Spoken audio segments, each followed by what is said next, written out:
Welcome to the Be Bold podcast. I'm Beth Whitman.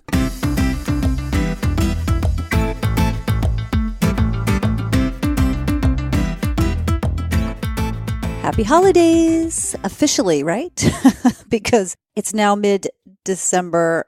Oh my gosh. Hanukkah's behind us, and we are about a week away from Christmas. And it's so weird because it seems like Thanksgiving came early this year and that there was more time between Thanksgiving and Christmas. And now I feel like it's here and I have no idea where the month went. I don't even know where the year went. Everything just seemed to go so fast. It's crazy. You know, it used to be, I felt like things would wind down in December, and I cannot shake the feeling that I have just so much more to do. I feel like there's more email, there's more projects, and I cannot keep up. I'm actually trying to figure out, is it just me or do you feel like that too? And also, I just wonder, is it the bombardment of having access to so much information? Is it just so overwhelming that because there's just so much, we have access to so much more. And I don't know, maybe it's just more important than ever to just turn that stuff off. And when I feel it creeping up that I want to read the news, I just have to pull myself away from it because it doesn't make me feel good. So I don't know. I just think turning that stuff off is the right thing to do. But hey, wait, don't turn off this podcast though. Don't take that as a sign. Definitely not. So, okay, a couple of quick notes before I get to today's episode. Don't forget that you have until December 22nd to leave a message at 877-280-5170. What I'm going to do is I'm going to highlight your story on an upcoming episode about what you've done to be bold, whether it's big or it's small, whatever it is, let me know on that voicemail line. And I've got some great ladies who've already called in. Men, you can call in too. But I've had a number of women who've called in and left some really great messages that I'll be playing on an episode in just a couple of weeks. So just leave a message. Actually tell me in that message what you're doing to be bold, because I'm just going to air it as is. I'm not going to repeat it myself. I'm just going to air your voice. So that's kind of cool. And it doesn't have to be something grand. You know, really, as long as it's something that you felt like was something out of your comfort zone, something that you did anyway, even though it was difficult for you, just let me hear about it. That's really all I'm looking for. And it's going to be in an end of year wrap up episode. 877-280-5170. And that number is also in the show notes. So as you are likely aware, I just launched my Patreon page that can be found at patreon.com/bebold. And this is a way for you to support the podcast and become part of the Be Bold community. Now, for those of you who don't know, Patreon is a platform that allows people to support content creators like me. Podcasts are free. I absolutely believe that they should stay that way because I want as many people as possible to have access to these conversations, the conversations that I have with these incredible women. But your support would be greatly appreciated.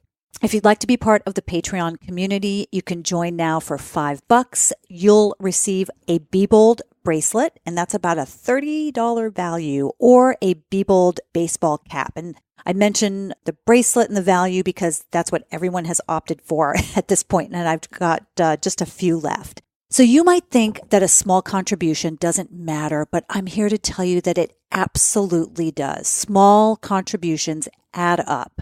But also, you'll be giving me a vote of confidence that this podcast is something that you enjoy and you value and you want to support and want to see me continue doing. So basically, for $5, the cost of a bag of, Dove dark chocolates or the latest Vogue magazine that you just pick up at the newsstand, for $5, you can be a patron of the Be Bold podcast and receive one of those bracelets. Guys, you could join and then give that bracelet to your gal. So there's an option too. Or girls, you could join and give it to your gal. Or I don't know if a guy wants to wear this, but yeah, it's definitely a girly thing. In addition, as a patron, you'll also have access to bonus audio content. And for now, this content will include questions I've asked guests that have been on the show, but these are things I've asked after the main segment. So no one has heard these yet. And we'll see how all this unfolds. But for now, that's the bonus content that you'll have access to. And these are only reserved for Be Bold Patreon community members. So please, while you're listening to this right now, pop over to patreon.com/bebold and join me with just $5. Also, you get karma points. There's that too. So you'll find a link to the Patreon page in the show notes. That's beboldpodcast.com. That's where you find the show notes for each episode, and you can click directly to the Patreon page. So thank you for your support. Really appreciate it. Okay, today's guest, it's Cassandra Overby. Cassandra is the author of a new book called Explore Europe on Foot, and it is obviously all about enjoying Europe through walking. And this is anything from day walks to multi-day hikes. This book is pretty awesome. It's a guide that makes walking through Europe really accessible. Now, when I first heard about the book, I thought it would be interesting to me because Jon and I have talked about doing a hut-to-hut trip, like, maybe in the Alps. But as I dug into Explore Europe on Foot, I realized that Cass is really advocating for a different kind of travel, a different way of thinking about it. And it doesn't have to include some big hut-to-hut experience or a multi-mile pilgrimage, although she definitely includes those in the book. But it can just be a way to enjoy a slower pace of travel by exploring the countryside on foot wherever you are. Anyway, she didn't start out as this kind of traveler, and that's where her story becomes interesting. She had considered herself a big-time traveler until she left on a year-long trip, and she ended up coming home after just a few months. And all of that time, the 3 months, was spent in one place, by the way. And it was then that she realized that she was disillusioned by travel. Now, she hunkered down and worked for 5 years until a couple of things happened that has now brought her to this point. And namely, it was meeting her future husband and also discovering a new way to travel, this slow travel on foot. And this really lit her up. And you'll hear how her story unfolds in this episode. But I think the real key, the real takeaway is that she made a bold decision in her life, a change that she did not consider bold at the time. But that decision changed everything for her. With that, I'll let you hear her tell the story. Here's my conversation with Cassandra Overby. So we were talking about the Seattle traffic. Yes. Which has gotten crazy. How long have you lived here? Let's see. So I actually went to college here. I went to University of Washington. But then after that, decided that I was never going to live in Washington as an adult. So I moved away. And then, as we'll talk about later, was that just a little rebellious moment that you had? I thought Washington was really boring. Oh. And I didn't want that for my life. Where did you live? Well, I lived in Seattle, so I grew up in Bellingham and Cedar Woolley, both smaller towns. But then when I moved to Seattle for college, it just didn't feel big enough. And when I fell in love with travel, definitely wasn't exotic enough. Wow, when was that? What year? I started at UW at 2002. Okay, that's funny because I've been here since 1990. So I moved from the East Coast from New Jersey. So I grew up right outside of New York City, which was just way too big. Yeah. But I guess it was in the early 90s, right? So it was all grunge and it just seemed like so exotic and so big and accessible. That was the thing. It's like big enough, but it's also accessible. But you just wanted nothing to do with it. I wanted nothing to do with it. So I moved away and I stayed away for a long time. I actually broke up with one person who wanted to live in Washington. Aww. And I said, well, I don't ever see myself living there. And wasn't the right person. Right. Wasn't the right person. And lo and behold, I moved back here. I think it was, 7 years ago now. Okay. Yeah. The weather's changed a lot over the years. Have you noticed that? Yeah, it's a lot warmer now. I know it is. I mean, I'm on the one hand, of course, it's like I slogged through a lot of years, a lot of those early years where there was like rain and gray and drizzle every single day. But so it's nice when we have today, it's almost mid-December and it's blue sky and sunny out. It's gorgeous. But we know why that is, which is really sad. That's the other part of it, which is really too bad. I do miss all of the snowstorms that we used to have and how each year there would be like one epic one. Yeah. When I lived in Bellingham.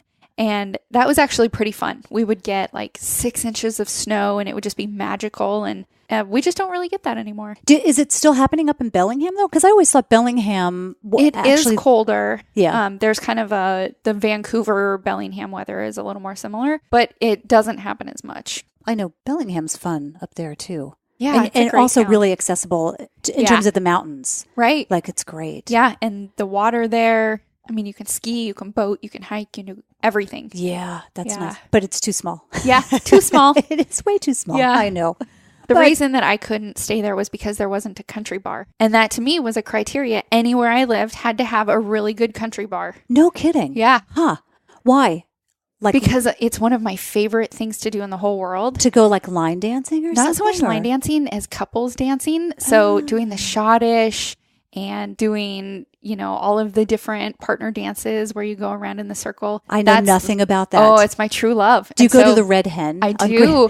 I do. It's like cheers for country people.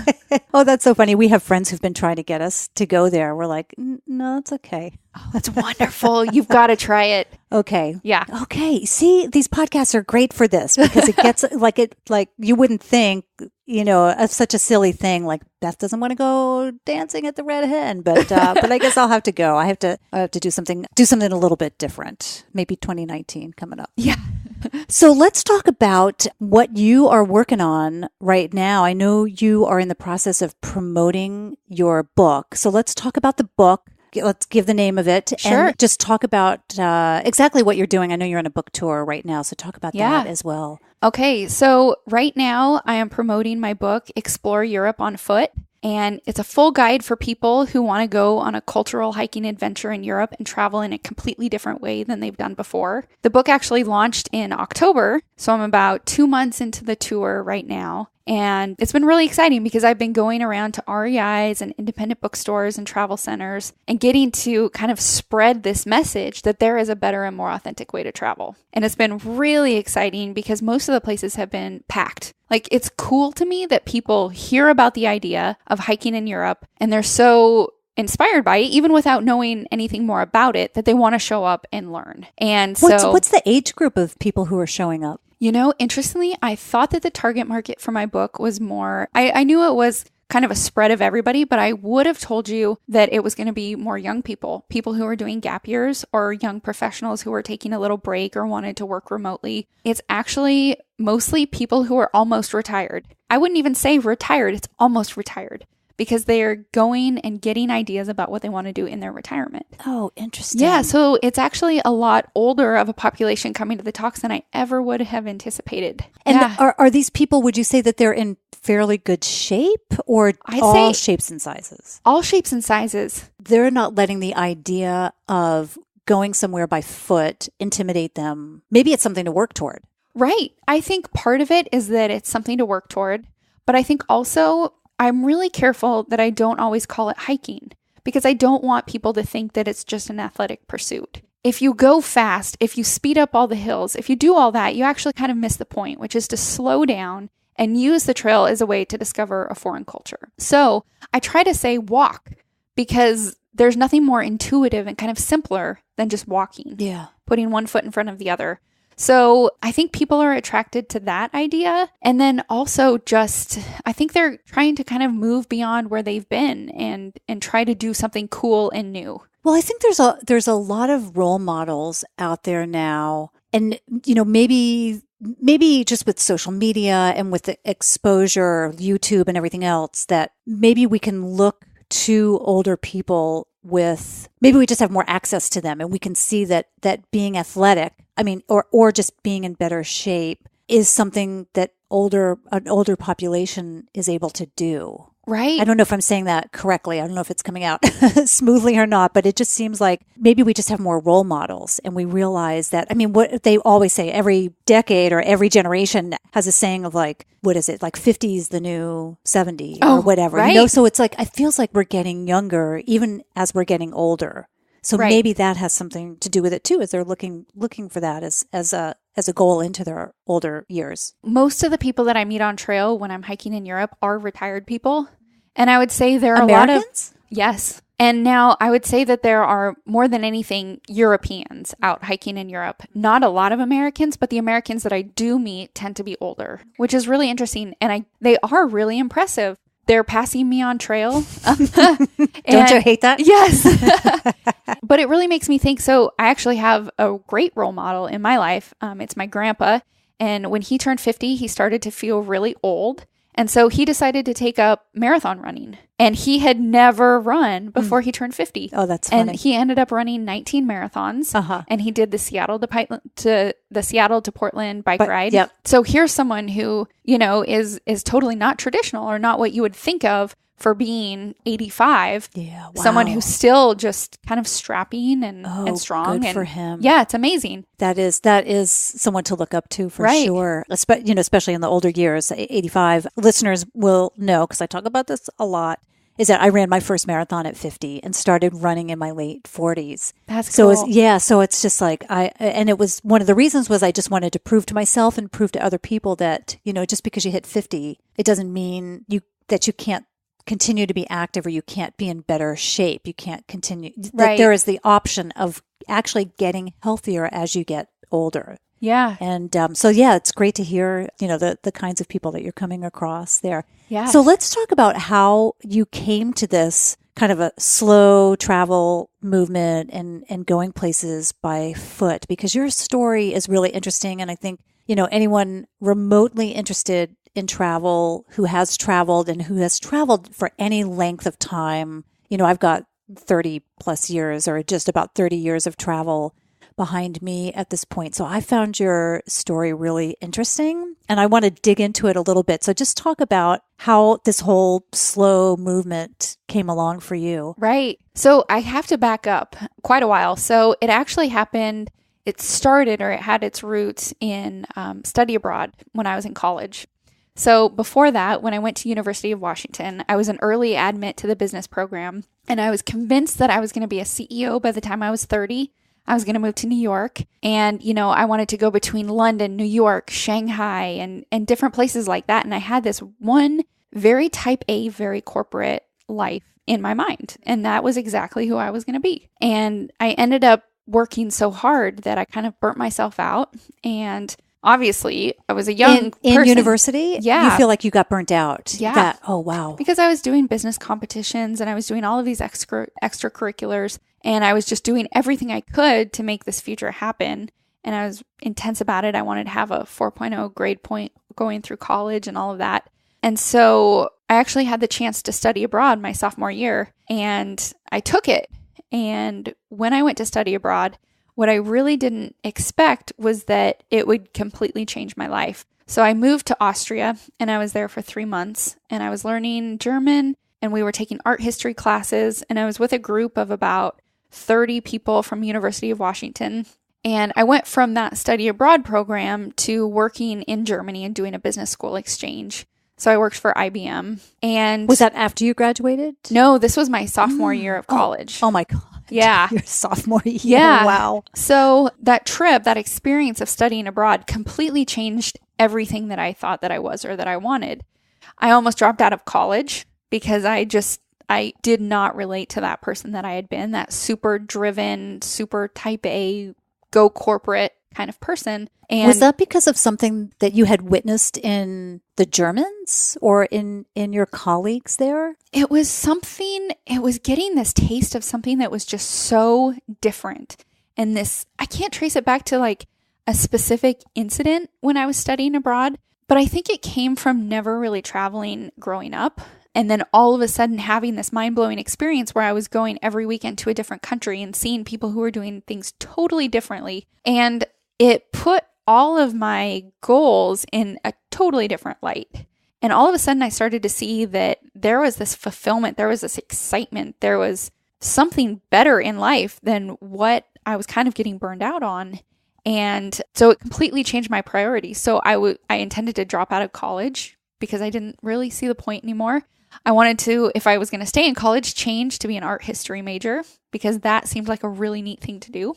I really wanted to stay away from business. And so it set me off on this path where I was first and foremost a traveler. And so that kind of rolls into my whole story about how when I actually did graduate college, which thank goodness I did that. And thank goodness I did stick with the business major. Why do you say thank goodness? Oh man, because I use it so much now as a traveler and as an entrepreneur. No kidding. Oh, I am so happy I have a business degree. And can you give an example of how you use it? Oh yeah. So doing my business taxes or doing marketing for the book or even, trying to contact different people to line up interviews and just the way I approach that, the way I run my business, everything goes back to the training of being an entrepreneur.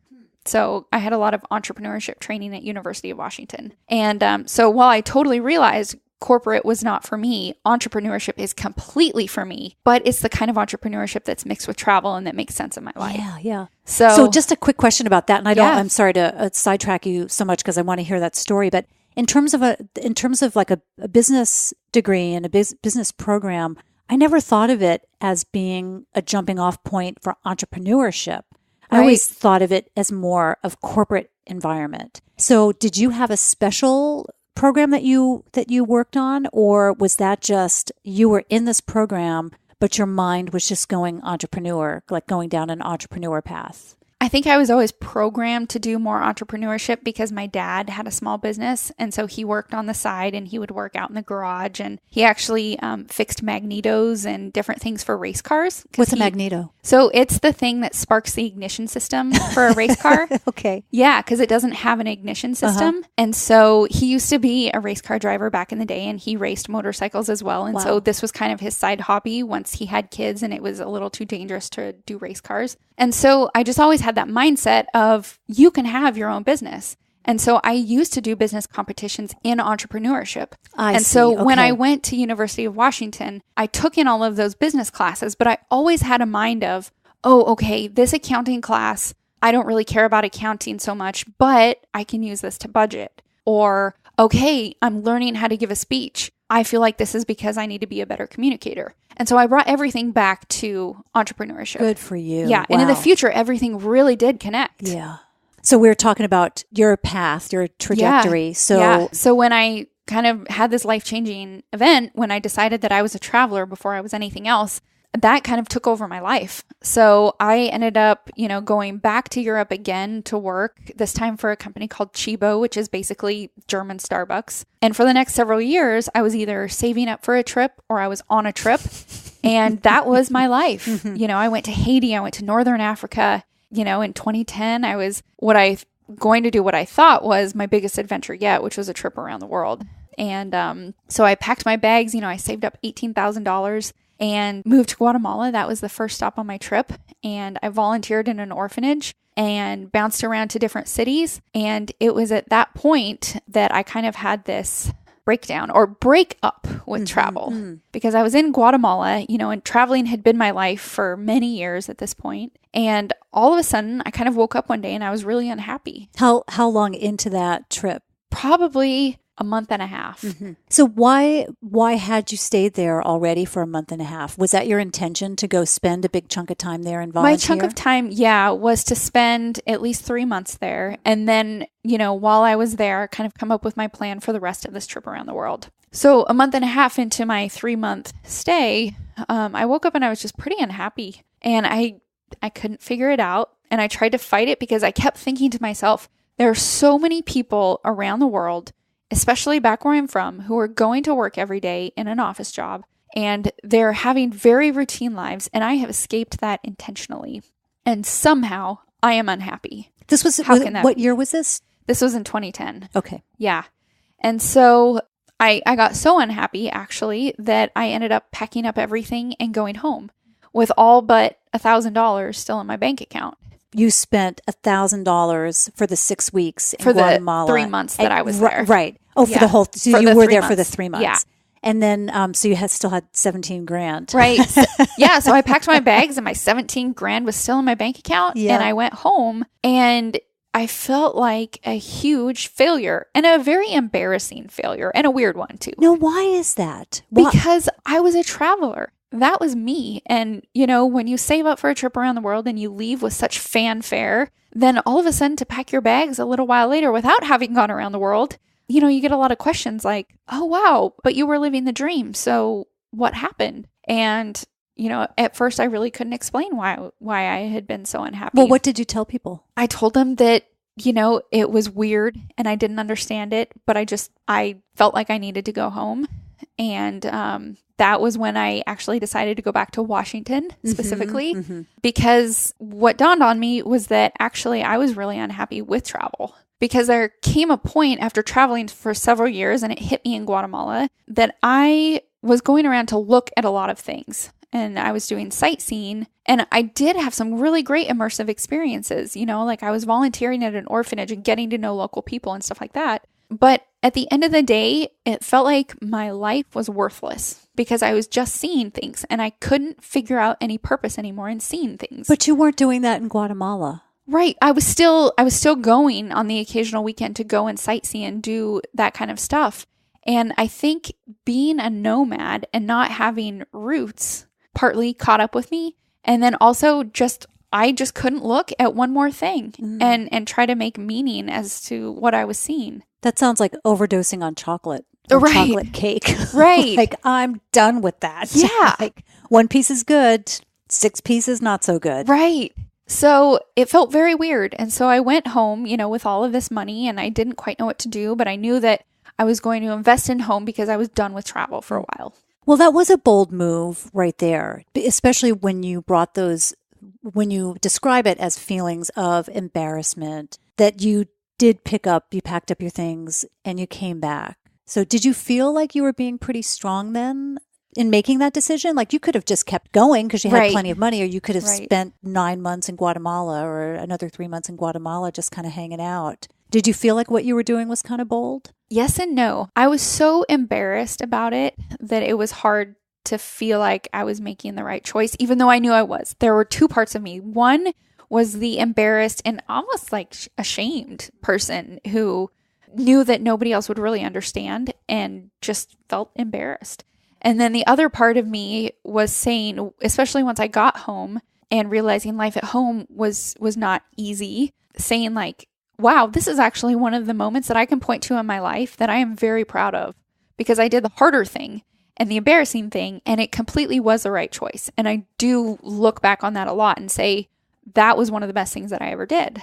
So weird that it was wrapped up in so much embarrassment. But I think it's good that I fought through that. Yeah. And that I made that choice. So I took 5 years off from any significant travel. And, I bought a car and I got an office job, which is about the weirdest thing that you can do when you consider yourself a nomad. Yeah. Talk about, feeling kind of trapped. But I was set on enjoying being home because obviously travel just wasn't working for me anymore. And was that here in Seattle then? It was. Okay. Yeah. And so then, obviously fate had some funny ideas about how I was supposed to continue forward because... Well, let me ask you, what job was that? You said you had a job for 5 years. Yeah. What job was that? So I didn't work there the whole 5 years. I took 5 years off from significant travel. Right. Okay. But when I went and got my office job, I worked at Washington Trails Association. Oh.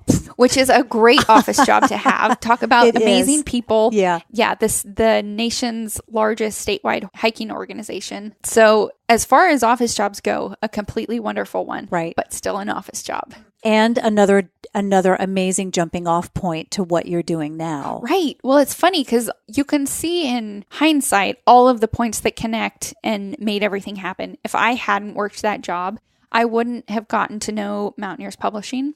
I would never have gotten to know my editor friend, Eli Busquetto, who once I had actually started writing the book, said, "Hey, your idea sounds really cool. I'm going to be in at my publishers next week. What would you think if I, told them about your idea?" And I kind of went, "Oh, well, that sounds awesome. Sure." And then sure enough, they liked it and they bought the idea and I ended up publishing with them. And that's how the book started. So funny that I needed to do that for any of this other stuff to happen. But in 2014, I met the guy who would become my husband. That's Mac. Mac. And of course, I didn't know that this was going to be a big thing when we met. But I remember on our first date, we were walking around Pike Place Market and we were looking at little tchotchkes and talking. And I was telling him, how I had done all this travel and I was really invested in home right now, which I thought was a really attractive thing to say. And he said, "Oh, funny, because I've never traveled. I don't have a passport. And actually, my big dream is to do a grand tour of Europe." and I'm set to go in just a couple months. And so, I kind of was giving him some tips and different things from my travels, but I never anticipated that actually I would be part of that trip and that would change everything and lead me to slow travel. How did it lead you there? So he ended up putting off his trip, even though he had saved all the money. He was ready to go in a couple months. But when we started going on more dates and we figured out that actually we were pretty compatible, he didn't want to go and do this trip and lose something that we had. So he decided to just postpone it and let us get to know each other. Without being embarrassed. Yes. He wasn't embarrassed. Right. I'm doing it for a chick. Right. So he put it off, and then it wasn't very much longer. It was a few months later that he started bringing up like, well, what if you went with me? And I know that people will think this sounds really bizarre, but I didn't initially say yes. I was actually really hesitant. Here was someone who had saved up money for this trip, and he was offering to share that with me, right? He wasn't even saying like, go spend the next several months saving up. He was saying, this is my dream. I want you to be part of it. I'm willing to share everything that I've saved for this dream so that you can be part of it. It was an amazing gift, amazing offer. And I actually took a while to think about it. Well, of course, because you wanted to make, after the decision process that you had gone through before, you wanted to make sure it was the right one. Right. That you weren't jumping into something for the wrong reasons. Yeah. And honestly, I didn't want to uproot this dedication to being home and to not traveling for a guy and a relationship that I didn't know if it would make it or not. It seemed like a very sketchy decision. So I thought about it a lot. And, I did like my job at Washington Trails Association. Part of my job was working with their magazine. And I really loved that. And I really loved, especially the editor that I got to work with. And I didn't want to give that up. But finally, I really thought about it. And I went out on a limb and I said, you know what? Okay, I will go with you on this trip. And I am prepared to give up this office job and my security of being at home. And I'm going to try this travel thing again. And so when we launched out on our trip, knowing that I had this checkered past with travel and that I had broken up with it for a while, I tried to do things differently because I had really, kind of crashed and burned doing it the traditional way. And so I didn't intentionally start walking when I was traveling as a way to do it better. I actually started walking while I was traveling because, we wanted to stave off the extra pounds that came from eating at a restaurant 3 times a day and all the rich food and all the wine we were drinking. And hiking is one of the things that I love to do the most at home. Like, if anything, I'm a mountain goat. I just have strong legs. I process things when I walk. I really just love to walk. And so I started walking while I was traveling, and Mac joined me. And so we started doing afternoon walks or morning walks. Sometimes they were in town. Sometimes we would launch into the countryside and do more of kind of a day hike. And we really never expected that this would become the favorite part of our trip, but it did really quickly because all of a sudden I had this aha moment that this wasn't just fun. This was actually a way better and more authentic way to travel. That was the way. Yeah. Yeah. And so that was kind of my slow travel aha moment, was being out there walking and going from these afternoon hikes to day hikes to then multi-day hikes from hut to hut or village to village, and getting what I felt like was way more of the inside scoop on the people that I was visiting and a way more authentic experience than I had ever had any other way. And I was happy because I didn't feel like I was just looking at things. I felt like I was doing something purposeful by walking every day. It satisfied that part of me that really needed to be doing something.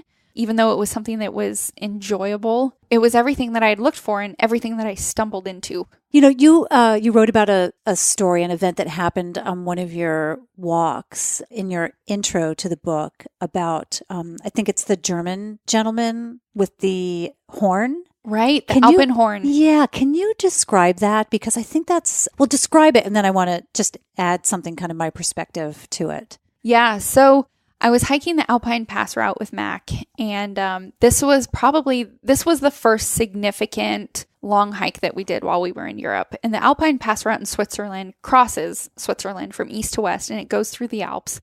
And it's an amazing, amazing hike, one of the most gorgeous that you could ever tackle. And so this was on our first day on trail. We set off and we were hiking through the Alps, and we were almost to the place where we were staying that night which was a really rustic wooden structure kind of in the middle of nowhere.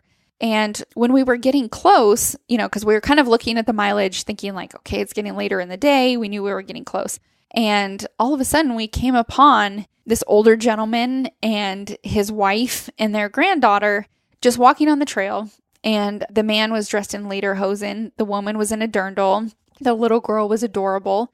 And this guy had a really long alpenhorn. And an alpenhorn is probably 10 feet long. It's very long. I think most of us have probably seen a photo of it. That's like when they're standing up and it's this big long thing that sits on the ground. Yes. Like it's so long that it has to sit, like rest on the ground. The bottom of it does. Yeah. Yeah. And so because I speak German, I was able to kind of chat with him. Turns out he had just been playing at the place that we were going to be staying and occasionally would do that. And, I told him I had never heard an alpenhorn before. And so he busted out the alpenhorn and he played us a song out on trail. And it was magical. I mean, it was a beautiful sound. It sounded like something kind of like a lullaby, something that was really old. And he played it for us when we were in the Alps and the sun was kind of going down. And it was just one of those magical moments where it was like Disneyland, like he was planted, here he was like in his traditional clothes and everything. And just that complete magic, the trail magic of it all was pretty amazing. Yeah, I love to walk. And Jon and I are known as the walkers in the neighborhood. Like we know all the cats. We know most of the neighbors. If anybody steps outside their door, we're saying hi and chatting with people. So we walk a lot. And we like to do that when we travel as well. However, it's usually cities. I will always walk over taking a taxi or public transportation. I just prefer taking my time and frankly, using those funds for something else too, right? Because you're always saving money, especially if it's versus taking a taxi or a Lyft. So we walk a lot, but it's always been city walking. And when I read that story, it made me think like, gosh, what are all the times when we could have ventured out just a little bit more? Like what you said was we would take day trips. So it doesn't have to be a hut to hut, because especially when I think of European travel, any of the research that I've done on walking is the hut to hut thing, where you've got to have your big backpack and you're going literally from one hut to another, maybe trekking, hiking 10 miles or I don't know how long.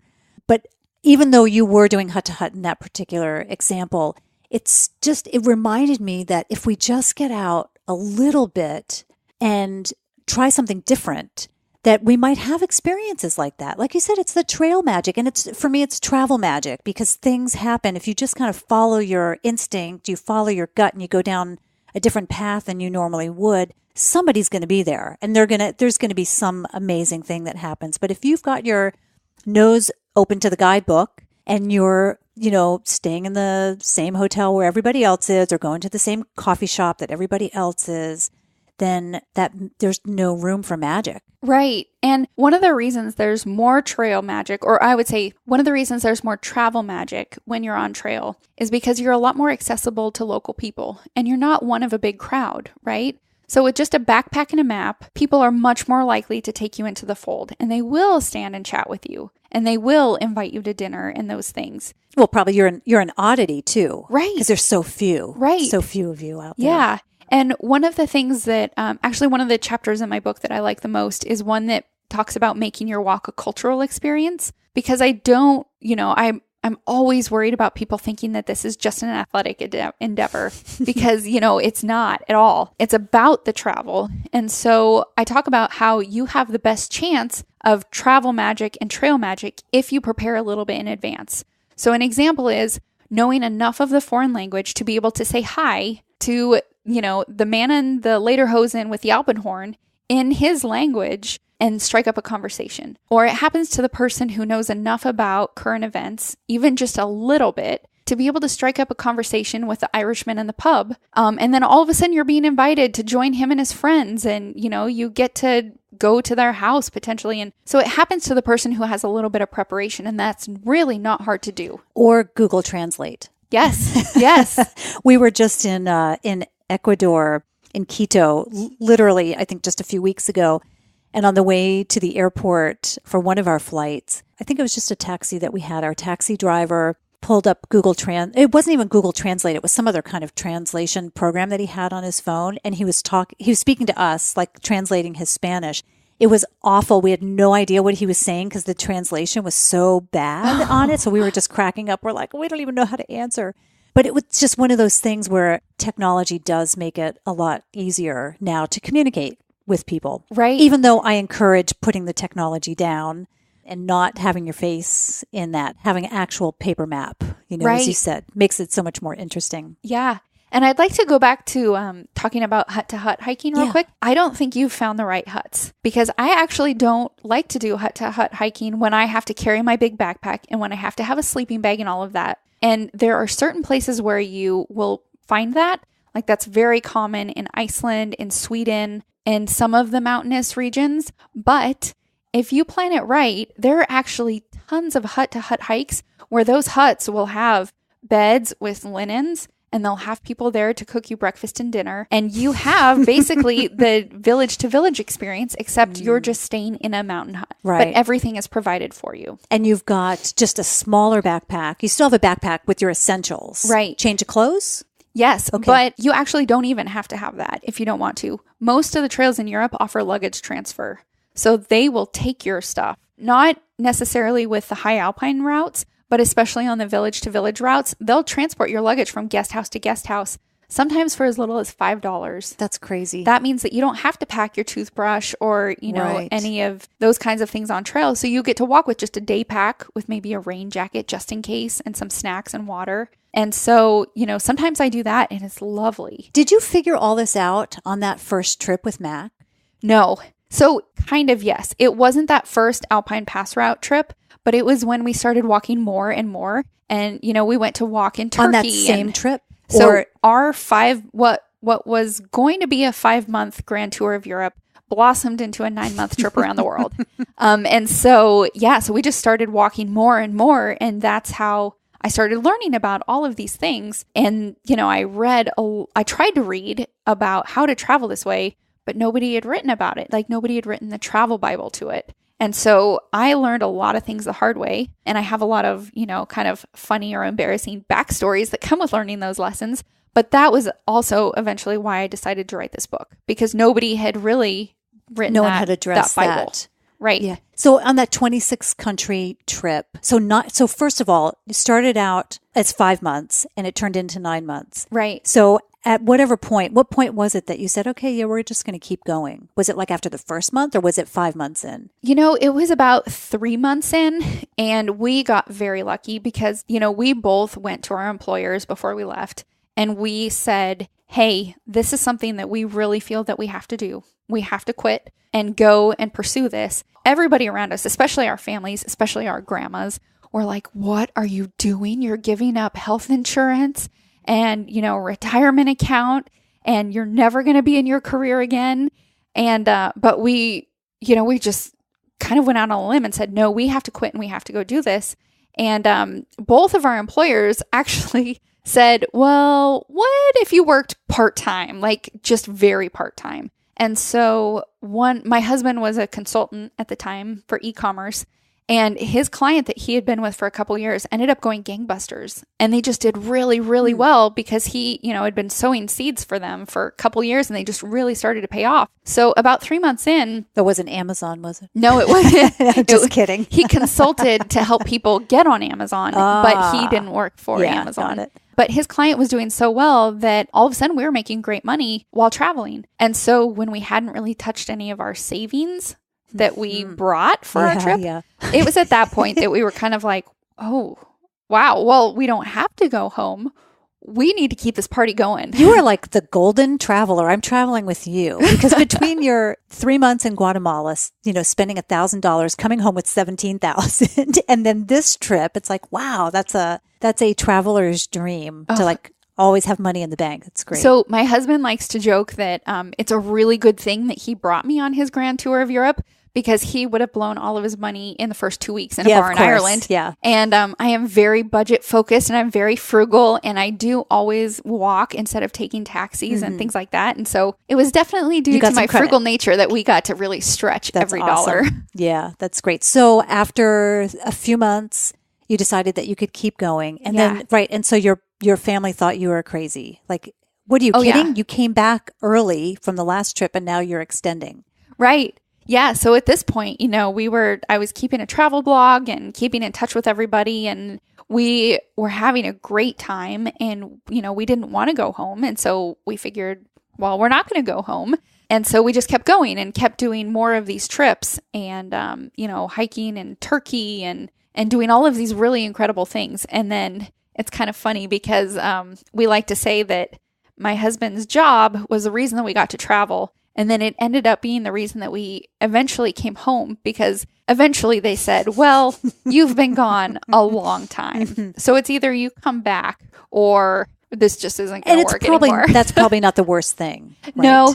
Given where you are today, too. Right, so, right. Yeah. So I want to come to that in a minute, but I have a question for you. And this is a personal inquiry, that in your book, you have a walk across the Sahara in Morocco. Have you done that? Yeah. How long was that? This hike, walk? It's not a hike across the Sahara. Okay. It's a hike in the Sahara. And it's actually a night hike in the Chebi Dunes. And it is one of the top hikes. It's probably one of the top 2 most memorable hikes that I've ever done.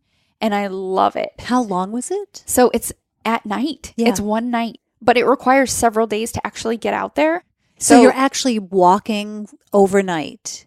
So you stay in a luxury camp in the desert, and you've taken a camel to get out there. So you stay in your camp, and you have like the Berber fire circle, and you eat tagine and all of that. And then when the sun goes down, as soon as it gets really, really dark out there, you go up the dunes. And it's really important that you just don't do this by yourself because it's easy to get lost in the dunes. Sure. But these trips, they'll take you up into the dunes. I see. And so you go up there for several hours and you get to stargaze. Okay. And and then you make your way down. Oh, I didn't quite get that from the book. I didn't quite understand it, but it was like a 1,000-mile car ride, a 5-mile camel ride, and then you're out in the desert. So I see. So it takes a while to get there. But that's a testament to just how amazing and how magical that hike is that it is completely worth driving 1,000 miles each way. That sounds great. I'm planning a Morocco trip right now. As a matter of fact, this morning I posted for listeners, I don't know if this is forever or what, but Amazon Prime, you can get the Morocco Lonely Planet travel guide for free on a Kindle. Oh, really? And so I got it last night. I was like, oh my God, this is amazing. So I just posted that on my Facebook page. Oh, that's great. So So anyway, Morocco is totally on my list right now. So anyway, I had to ask you about that because it does sound amazing, and I'll have to schedule that in for sure.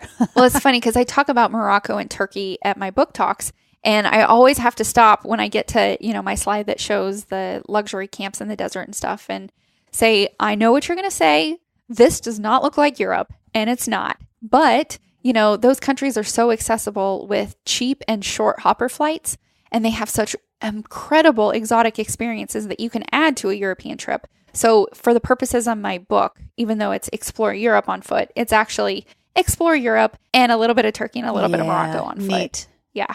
Wow. And the influence there is certainly European, I think, in some ways, so much more than what we think of Africa. Right. Too. So I don't think that's a stretch so much. So when you were traveling and you were in Guatemala and you were set off to do that big trip, were you on social media back then? I was not.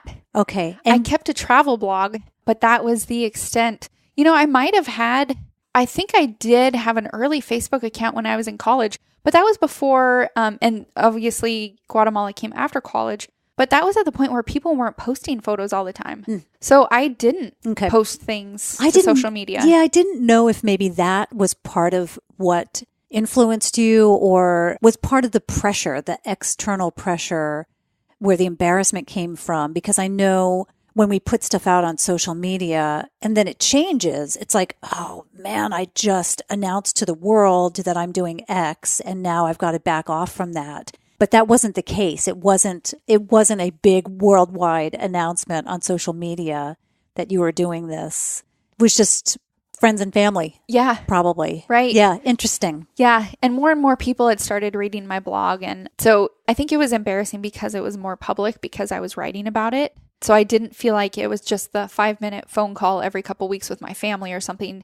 People were looking forward to reading the things that I was posting. And so it felt very weird to cut that short. But at least it wasn't bigger.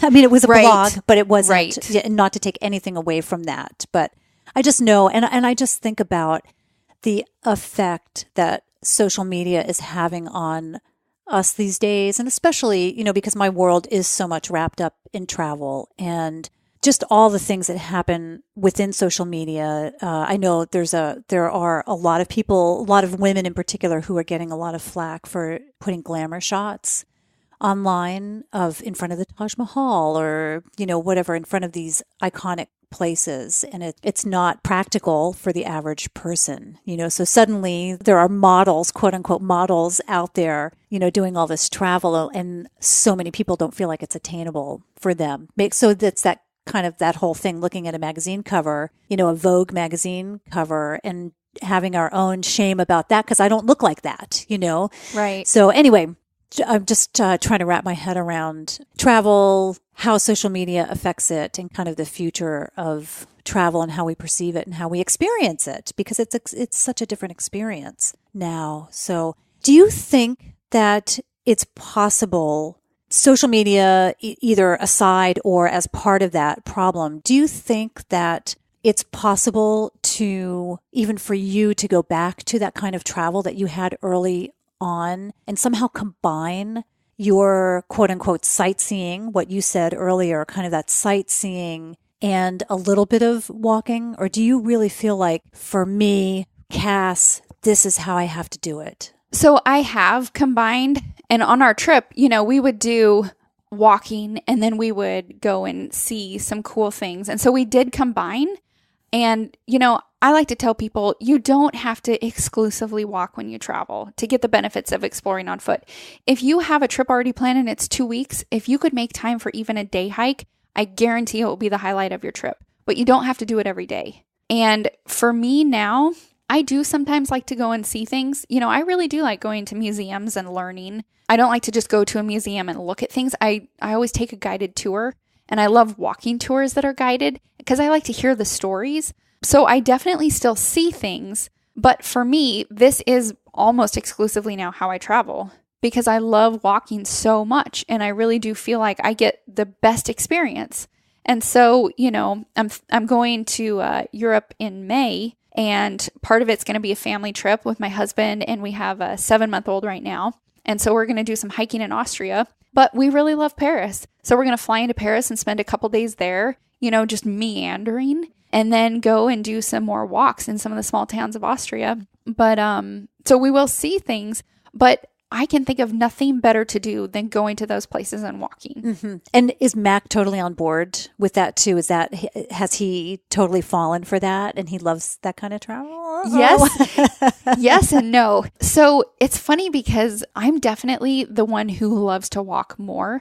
He also is completely into this kind of travel.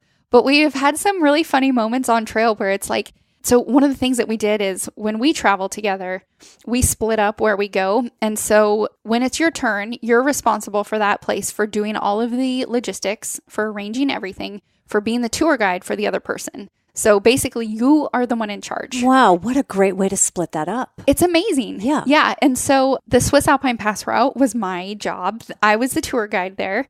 And so, because I really love to walk, I planned some walks initially that were, like 12 miles a day. The truth is, Mac really does not like to walk more than 7 miles a day. And so that's a big difference. Yes. So we had some interesting moments, and that kind of led me to realize like, ooh, I need to do this a little different. Like you really need to be on the same page with your travel companion because you don't want to have any grumpy moments on trail. So we completely love doing this kind of travel together, but we're a good case study in that even we don't travel exactly the same when we explore on foot.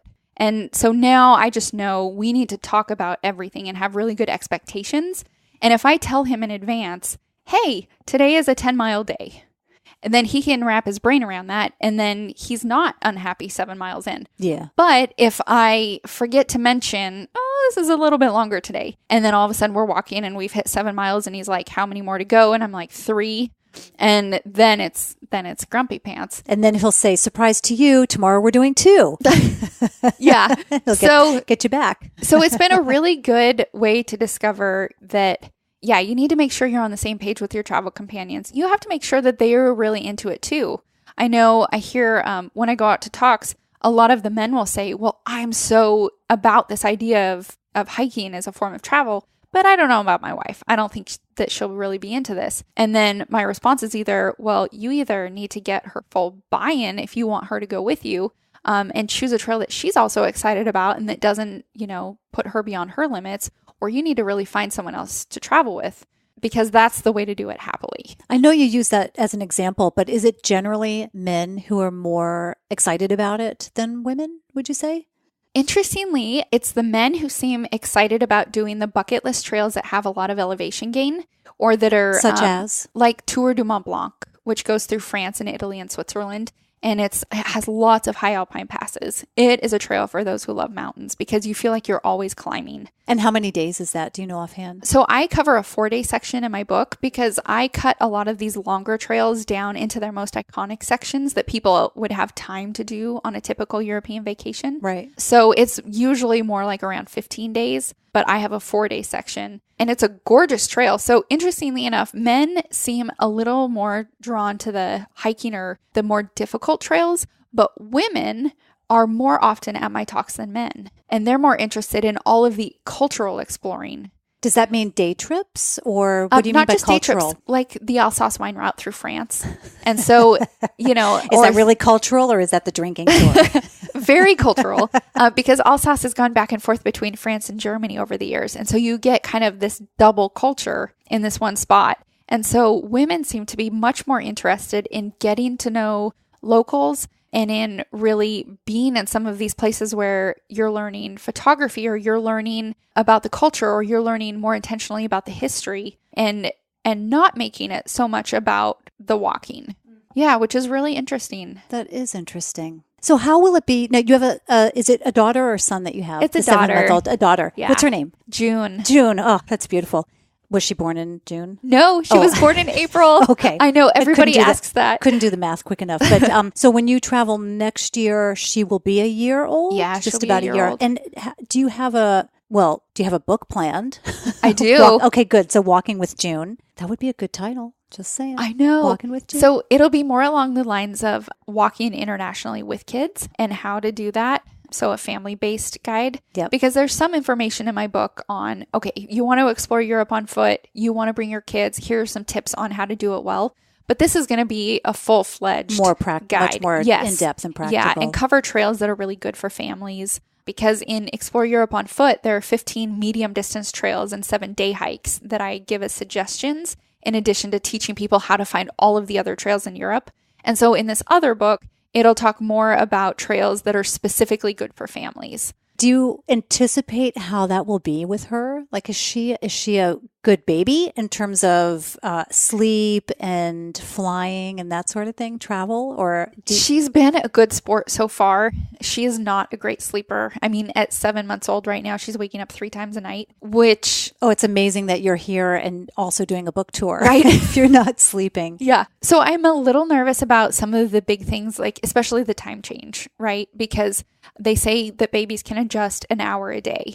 Well, if you think Europe is usually 9 hours away from where we are in Seattle, that's 9 days of adjustment just to be there. And then you have 9 days adjustment on the other side. And so it's a lot of things that I find intimidating, and I've traveled with her. You know, I took her to New York by myself to a book event, and we take her hiking. She goes to national parks. She's camped and done all of that stuff. And so if I'm intimidated by by those things, I can only imagine that there are lots of other people who are intimidated too. And so that's why I want to make sure that this is a priority, is getting that information out there. And how long is that trip for you guys? So it'll be between 2 and 3 weeks. So I'm going to lead my first tour in Germany over there. And it's kind of a get the kinks out, see how everything works kind of thing. So a group of people, you're actually bringing a group of people. Oh my gosh, amazing. Yeah. And then we're going to have part of it after that be, a family vacation where we're doing our own hiking. And then I'm going to do some book promotion at the American military bases. Wow. Yeah. So it's turning into this big trip. Yeah. And yeah, well, 2 or 3 weeks doesn't sound like enough.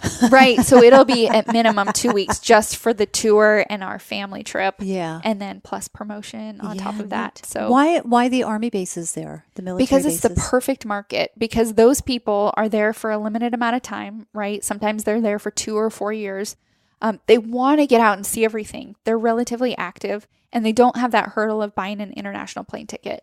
They're already over where travel is very cheap in Europe. And so those are kind of the perfect people who want to go out and explore and want to do walks. Do you think it'll be the spouses and families of that mostly would gain from that? Or do you expect the actual, the military person to a lot to of be... families, I would say, but also their enlisted family members. Neat. So what gave you that idea to do that? So I was actually walking a trail called the Moselsteig, which is in kind of the middle of Germany, but over on the west by France. And a friend of a friend from my co-working space actually met up with me, and he's a hiking guide over there. His name is Andy. And so he was taking me through the vineyards, and he was telling me how he works with the local base and takes, American military families out on hikes and does excursions with them and introduces them to the culture. And I started to think, that's amazing. One, that's great. I wish that I could be over here hiking with those families every week. And then we started, kind of just talking back and forth. And he said, you should really think about this. This is the perfect market for you and your book. And so we've gone back and forth thinking about what that will look like. Yeah. Wow. I wouldn't have thought about that in terms of the military. That's super fascinating to me. Do you still have that?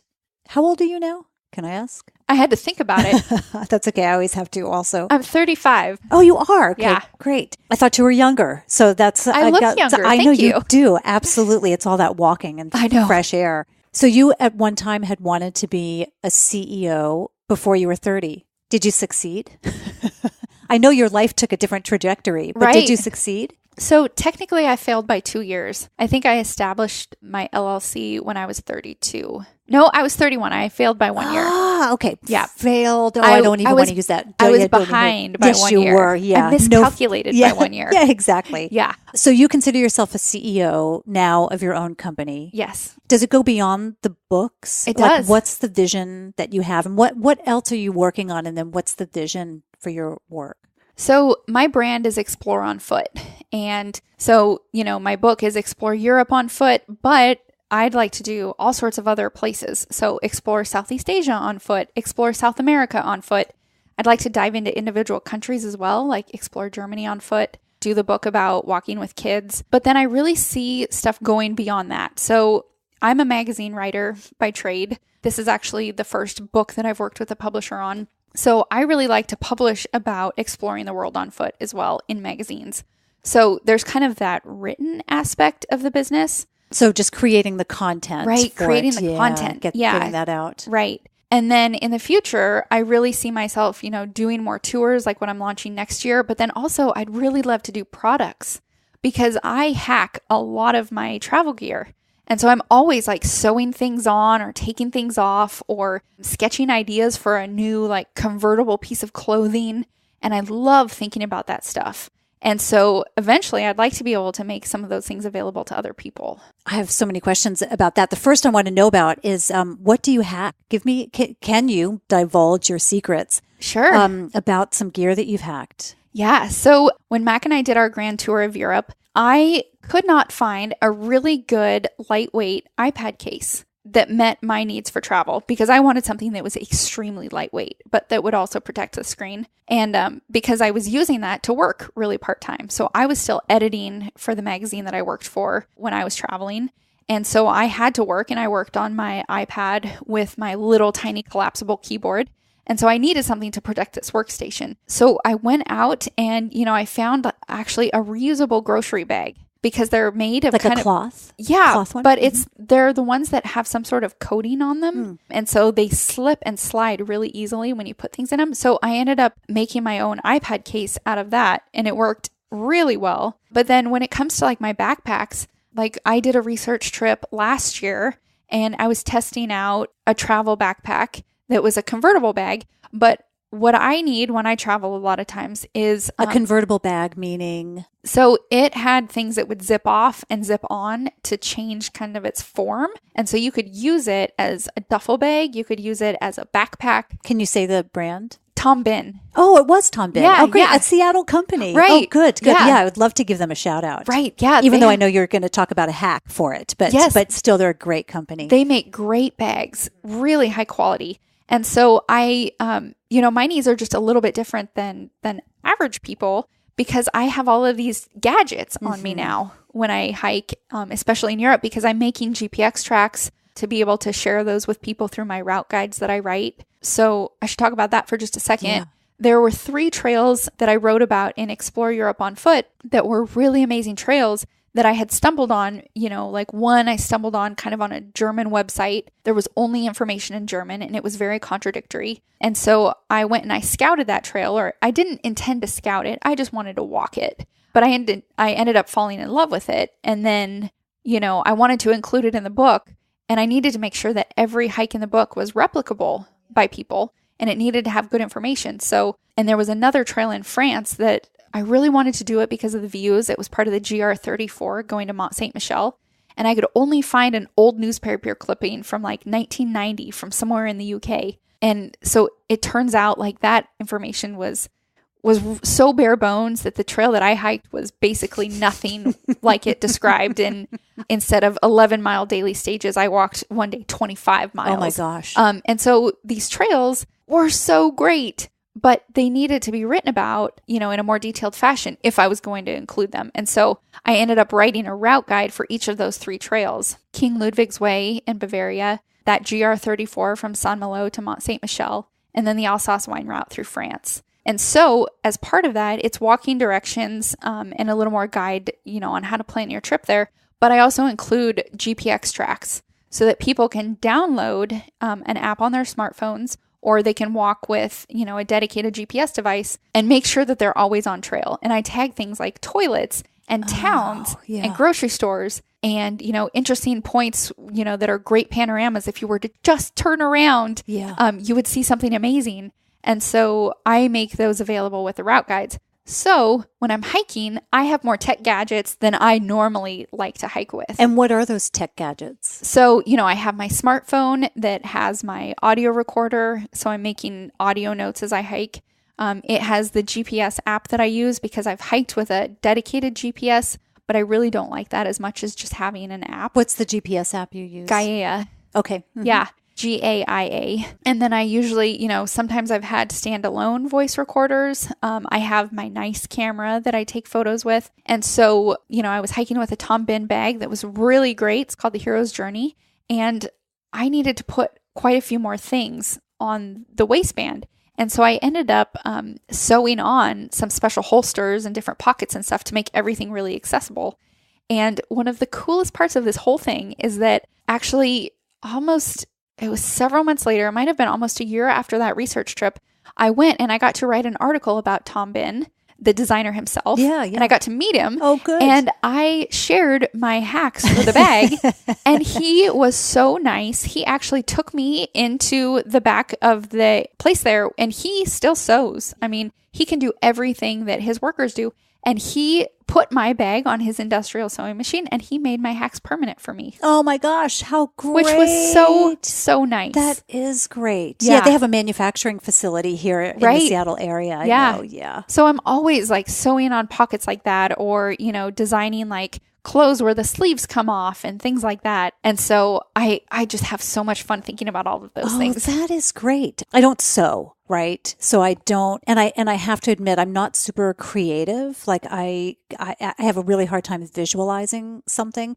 So I can only imagine for somebody who is creative and who can visualize that and kind of know what you need, how much fun that would be to hack stuff. But I have to be honest, it never occurred to me. I'll go buy something and then I'll carabiner it on, onto my bag, to have an extra holster for items. But yeah, that's great that you are so creative. I'll have to start thinking about that.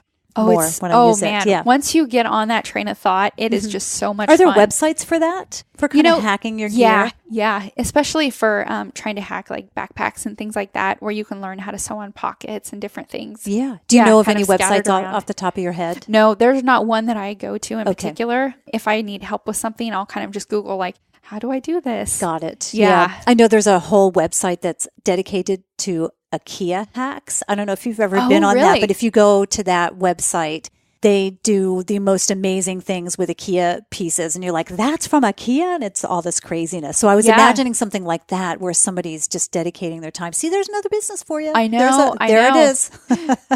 So another question for you that I have, because you were talking before about wanting to expand. And I love the vision that you have for your company. It's amazing. And you were talking about future books and future places where you can go and, let's say, explore Asia, on foot. And it makes me think, like, I travel to Asia quite a bit, and often what I'll do is maybe it's been less so in the last couple of years, but I used to go to Bangkok like twice a year because I would fly into Bangkok and then I would go on to another location, but I'd always stop in Bangkok because I like Bangkok. But I think I wouldn't ever do like a walk of Bangkok. But when you think of, walking Asia, what comes to mind for you? Are you thinking like the Mekong Delta in Vietnam, like someplace that's really away from the city and off the beaten path? Or would you say, well, geez, Beth, no, I could come up with something for you to do just outside of Bangkok? So some of the places that I'm really interested in are like some pilgrimage routes in Japan, places like that, and some of the, more like mountaintop treks that you can do. So that's what I'm envisioning. Got it. Right. And I really would love to do a whole book of pilgrimages that people can do. Mm-hmm. I love that idea. Around the world, right. Not just in one place. Right. There's a 700-mile pilgrimage in Japan that I've been looking at, the Shikoyu or something like that. I can't remember it. But I actually have it written down on my phone just as one of those places, like kind of a dream place. 700 miles would be. But wow. Japan would be a great place to go walking. Oh my gosh. And Hawaii. Now that I think about kind of going that way, going west. Right. Walk Hawaii. Could just walk all the islands. Right. Be great. So do you have a timeline for your future books? So I wrote Explore Europe on Foot in a year. And congratulations. That was very fast because it's a big book. Yeah. And the funny thing is I had a year, which was very fast, but I didn't feel like I could write the full draft until I had done every single research trip, which meant that the final draft of that whole book, which is 300 and some pages, was written in the span of 3 months. So that was way fast. Yeah. And initially I thought that I would come out with a big book every year. That was my goal. And especially now that I have a baby, I just can't do it that fast. So I've thought about a couple different things. One is that this is what I love to do, and I want to invest more time in this. And it might be that I come out with another big book like this every 2 years. And it might be that I spend more of my time doing route guides and maybe find other people to contribute to a bigger book and expand faster than I can personally. Mm-hmm. So I'm playing around with those two options right now. So to be determined. To be determined. With that. Yeah. One thing that I wanted to go back to as we were talking early on about, and just more recently about kind of this drive that you wanted to be a CEO. Where did that drive come from? Was that something that was instilled upon you, like by your parents? I know you mentioned that your dad was an entrepreneur.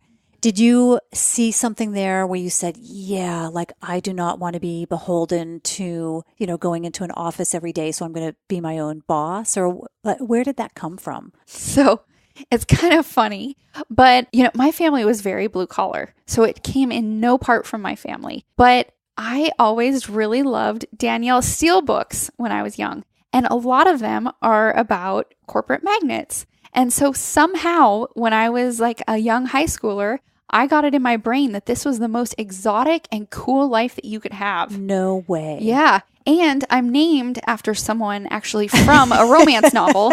So my name, Cassandra, my mom chose it because she read a romance novel when she was pregnant with me. And it was about a woman who was like a corporate magnate. And so this, like, it was your destiny. I know. So it's kind of weird. So I don't know if that initially played into it, but I just loved those book settings so much. And I seem to have a real talent for doing the business competitions. And, we didn't stay in a lot of hotels growing up. And so when I started doing business competitions when I was in high school, and I went to Bellevue and I stayed in a nice hotel and I got to have breakfast and I looked around me and there were business travelers in suits, it seemed glamorous. And so I think that just planted something in my brain that, like, somehow I thought those were my people. Wow. Yeah. Do you still feel like they're your people? To some degree, yes. To some degree, I totally associate with that. Like, I got to fly first class for a couple of my research trips because my husband's uncle is a flight attendant and has been for like 30 years and, gave me his buddy pass. And it felt so glamorous and so wonderful. And, I never could have done that on my own. So to some degree, that felt very corporate, right? And just fancy. Yeah. And it's always interesting to me that because I think once in my life a couple times we've actually purchased first class tickets because they were not much more than coach. And we just happened upon that. We're like, oh my gosh, take advantage of that. But most of the time when I'm in first class, I do get bumped up because I've got so many frequent flyer miles. But I'm always blown away by the fact of how many men, the ratio of men to women in first class. Have you ever noticed that? Oh, yeah. It's like if there's 12 seats, I might be the only woman, or there might be one other woman. Right. And I think, a big part of that is because a lot of people flying first class are being put there by their corporations. Yeah. And a lot of those are, men. Male travelers. Right. Yeah. And so to some degree, I still kind of associate with that lifestyle, which is funny because it's totally not what I have, right? And it's not what I aspire to. And part of me looks at that and I see maybe people who have yet to make a change, kind of like, I already made my change away from that. And so sometimes I look at people who are in those lifestyles and I wonder, have they just not had their change yet? Is this what they really love? Are they waiting for some sort of sabbatical where all of a sudden they come alive and they change? And I think I always kind of look out for those people because I want to somehow help that happen. Do you mean people like who come to your talks? No, I would say, like business travelers, people who are, I see. Working 80, 90 hours Those crazy a week. People. Right. Those people who, have made their careers their whole lives. And so because I thought that that's what I wanted, and changed, I wonder if those people truly still want that or if they're pre-changed like I was. Do you have siblings? I do. Sisters, brothers? I have a younger sister. Okay. And is she anything like you just in terms of on a corporate trajectory at one point, or is she a traveler? So the funny thing is we kind of swapped identities almost. When we were growing up, she was the one who was a little more free-spirited, easygoing, and I was this like very driven type A person. And then somehow we ended up crossing. So now I'm very much more the free spirit, go with the flow, love to travel, even though like I'm very driven in what I love to do. And she moved to New York City. And she's very much like she's the high corporate. Heels and maybe you need to change her. Well, it's funny because she has fallen in love, with like she puts galas on and it's very fancy. And so it's really interesting that she kind of has the life more that I envisioned when I was growing up. And I have the life that I assumed that she would have. Oh, and it's that kind of is cool. Interesting. Yeah. Yeah. What do your parents think of it? About your lifestyle, I guess. So my dad worries about me a lot whenever I travel. And when I was in Guatemala, my stepmom likes to say that he got like a new gray hair every day because he was just worried. And, my dad has never done a lot of traveling.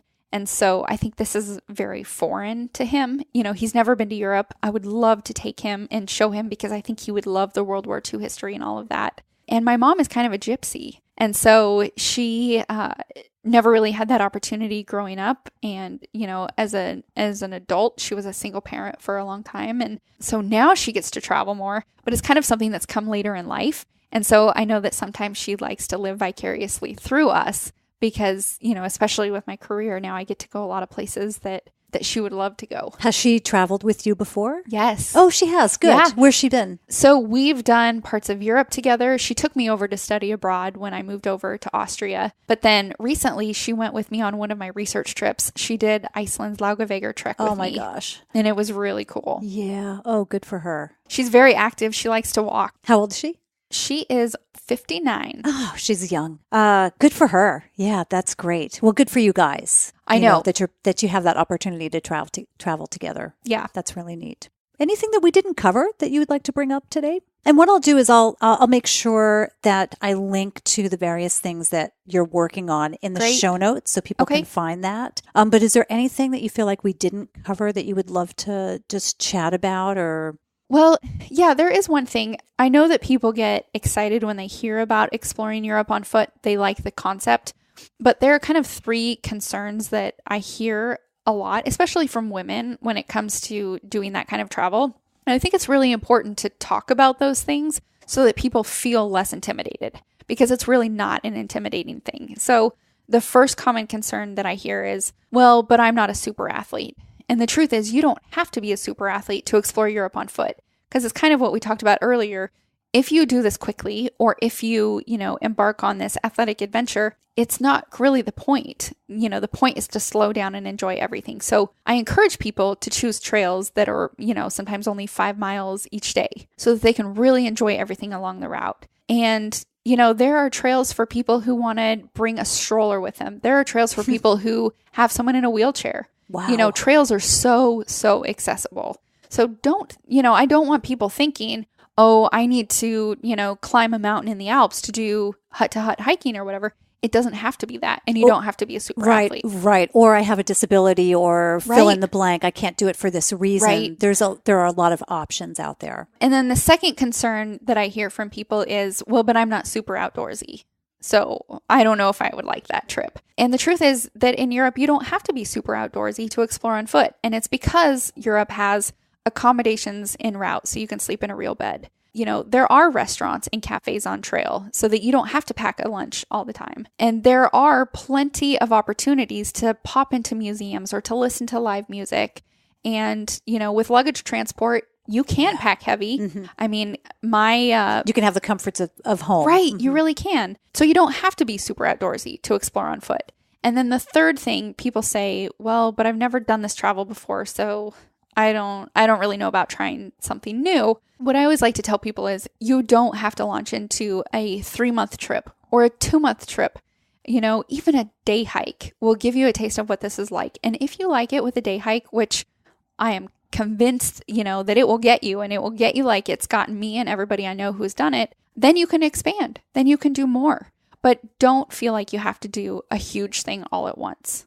So, Explore Europe on Foot is meant to teach you everything that you need to make this kind of trip a reality. So it takes you through how to pack, how to plan, how to book accommodations, even mountain huts where maybe they don't have internet, they don't have a website, so, how do you book those places? I teach people about the different kinds of trails, about how to make their walk a cultural experience, everything that they need to actually plan and do a trip like this on their own. And so it doesn't have to be intimidating. It can actually be really accessible. This will probably be published just before Christmas, maybe a week or so before. So I know you have events coming up shortly. Do you have anything coming up in January in the Seattle area or elsewhere for listeners? I do. So January 24th, I will be at the Bellevue REI with fellow author Beth Jacino, who wrote a book about walking the Camino. And then I'm launching out into several King County libraries throughout the spring. Oh, good. Yeah. Okay. So I'll be all over. And will that be on your website, your calendar? What's your website? It's explore-on-foot.com.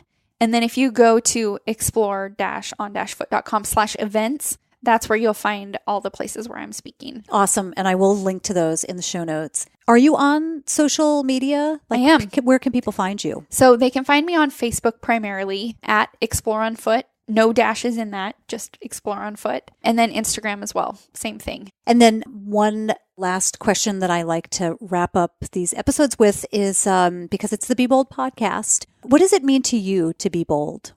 I think to me, to be bold goes back to that really embarrassing choice that I made to go home from Guatemala and to give up travel for a while. And it means doing the embarrassing thing as long as it's really true to you, and not listening to everybody in the world who says you can't do that, or that's weird, or why did you do XYZ? It's really listening to yourself and having the strength, because it does take a lot of strength to go against that grain. Even if it's something like ditching what everybody thinks is a dream lifestyle by traveling all the time. That's golden. That is great. Well, thanks so much. Thanks for coming out to West Seattle Yeah, today. Thanks I for having appreciate me. that. And it's great to meet you at last. And good luck with the book tour and with the book and the company of which you are the CEO, and all the amazing things that you have coming up, and with June and traveling. Thank you. With June too next year. I look forward to following you on social media and seeing how that goes too. So thanks again. Thank you. I think it's really interesting how we can make a decision, a choice that seems like the least bold thing to do, like her decision to leave Guatemala. But in the end, it's actually the bold thing. So she was thinking that it was kind of the wimpy thing. She was embarrassed by it. But in retrospect, that was the bold thing. And sometimes we don't see that until we actually look back on it. If you have plans to travel to Europe, check out her book, Explore Europe on Foot. And I'm fairly certain you have time to pick it up just in time for Christmas if you want to give it as a gift, or you can just, of course, just purchase it for yourself. And while you're in the giving mood, don't forget to check out my Patreon page. Just $5 helps you support conversations like this one with Cassandra. I'd love to know that you're out there listening and that you want to be part of this community and to help me grow the podcast. So thank you in advance. That's patreon.com/BeBold. You can also connect with me by friending me on Facebook, and I'm WonderGal on Instagram. For show notes, check out the BeBoldPodcast.com website for each episode and sign up for email alerts each time a new episode comes out. Those show notes also show up in whatever app you're using to listen, so you can find them there as well. You can find out more about me by visiting wanderlustandlipstick.com. Sign up for my newsletter on the Wanderlust and Lipstick site, and you'll receive a series of tips for making your travels safer. Coming up in the new year, I'll be announcing giveaways where you'll have the chance to win some goodies, and you'll be able to find out about those in the newsletter. Check out wandertours.com if you'd like to travel with me. I've got space on our co-ed Papua New Guinea tour next August, and we are just finalizing hotels, but maybe a last-minute opportunity for you to get in on our South India tour in late February. Don't forget to leave that message at 877-280-5170 so I can feature you in an end-of-year episode highlighting what you all have done to be bold. Or you can call that number and leave a message with a question, and I'll feature that on a future episode as well. I'll answer that on an episode. Ladies, don't forget to join the Be Bold Facebook group at facebook.com/groups/BeBold group. You're going to love the positivity, the encouragement, the support from that community. We've got over 2,700 women in there, and it's just amazing. Thanks for joining me for another episode of the Be Bold podcast. Until next time, be bold.